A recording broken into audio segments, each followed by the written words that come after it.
योगी सरकार को फिर से सुप्रीम कोर्ट ने कड़ी फटकार लगाई है। मामला बुलडोजर चलाने का है। प्रोफेसर अली अहमद और वकील जुल्फिकार हैदर समेत कुल 5 लोगों के मकान मनमाना तरीके से कानून का पालन किए बिना गिरा दिए गए थे। अब सुप्रीम कोर्ट ने कहा है कि जिन घरों को गिराया गया है उन्हें फिर से बनवाना होगा। क्या ये पहली बार है जब सुप्रीम कोर्ट ने योगी सरकार को कड़ी फटकार लगाई हो, या इससे पहले भी कई बार कड़ी फटकार लगाई जा चुकी है? ये सब आपको इस वीडियो में बताएंगे, तो बने रहिए वीडियो के आखिर तक। ऑब्जर्वर पोस्ट हिंदी देख रहे हैं आप, मैं हूं आपके साथ मोहम्मद उसामा। तारीख 7 मार्च 2021। प्रोफेसर अली अहमद और वकील जुल्फिकार हैदर समेत कुल 5 लोगों के मकान गिराए गए थे। इस मामले में जस्टिस अभय ओका और जस्टिस एन कोटेश्वर सिंह की बेंच ने 6 मार्च 2025 को संज्ञान लिया और सुनवाई के दौरान जो है योगी सरकार को जमकर फटकार लगाई। सुप्रीम कोर्ट ने इस कार्रवाई को चौंकाने वाला और गलत संदेश देने वाला करार दिया और अदालत ने कहा कि अब हम राज्य सरकार को घर बनवाने का आदेश देंगे और इसका खर्चा भी जो है सरकार ही उठाएगी। न्यायमूर्ति ओका ने कहा कि अनुच्छेद 21 नाम की भी कोई चीज है। उन्होंने कोर्ट के उस फैसले को ध्यान दिलाया जिसमें किसी जगह को तोड़ने से पहले अपनाई जाने वाली प्रक्रिया बताई गई है। न्यायमूर्ति ओका ने सरकार की आलोचना करते हुए कहा कि कोर्ट ने अब राज्य को तोड़ी गई जगहों को दोबारा बनाने का आदेश देगा। उन्होंने कहा कि हम आपको आदेश देते हैं कि आप अपने खर्चे पर तोड़ी गई जगहों को दोबारा तामीर कीजिए। यही एकमात्र जो है तरीका है।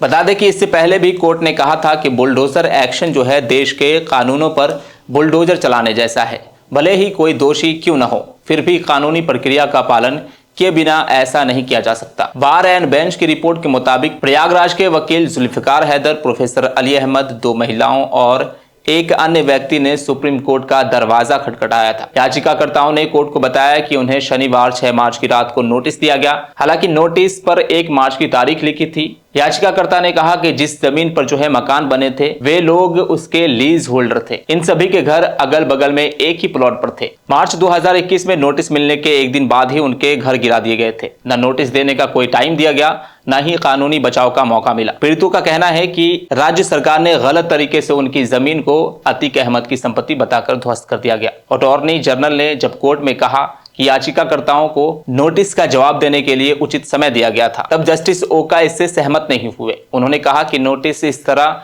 क्यों चिपकाया गया, कुरियर से क्यों नहीं भेजा गया? क्या कोई भी इस तरह नोटिस देगा और तोड़फोड़ करेगा?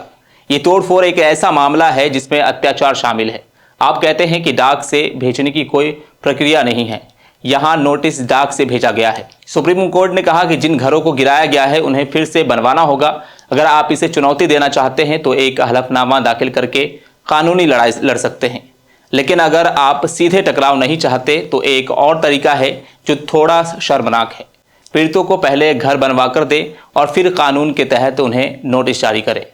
सुप्रीम कोर्ट ने 21 मार्च को अगली सुनवाई की बात कही है। ये पहली बार नहीं है जब योगी सरकार को सुप्रीम कोर्ट ने फटकार लगाई हो। इससे पहले भी सड़क चौड़ीकरण के नाम पर घर गिरा दिया गया था, तब भी कोर्ट ने कड़ी फटकार लगाई थी। अदालत ने कहा था कि ये मनमानी है, आप बुलडोजर लेकर रातों रात घर नहीं तोड़ सकते। आप परिवार को घर खाली करने का समय नहीं देते। घर के सामान का क्या, उचित प्रक्रिया का पालन किया जाना चाहिए। बिना नोटिस के किसी के घर में घुसकर उसे गिराना अराजकता है। आप केवल ढोल बजाकर लोगों को घर खाली करने और उन्हें गिराने के लिए नहीं कह सकते। कोर्ट ने 2019 के एक मामले में यूपी सरकार को 25 लाख रुपए का मुआवजा देने को भी कहा गया था। 1 फरवरी को हिंदुस्तान में छपे खबरों के मुताबिक शहरों में बढ़ती आबादी के साथ ही अवैध निर्माण तेजी से बढ़े हैं।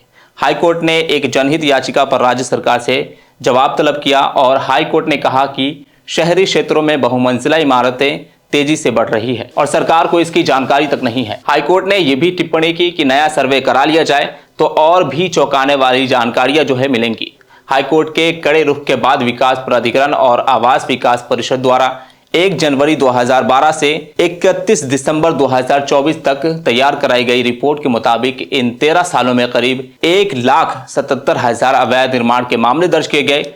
इनमें से जो है 83,998 अवैध निर्माण को ध्वस्त करने का आदेश जो है विकास प्राधिकरण और आवास विकास परिषद के स्तर पर पारित हुआ, लेकिन गिराए गए सिर्फ 11,677 ही।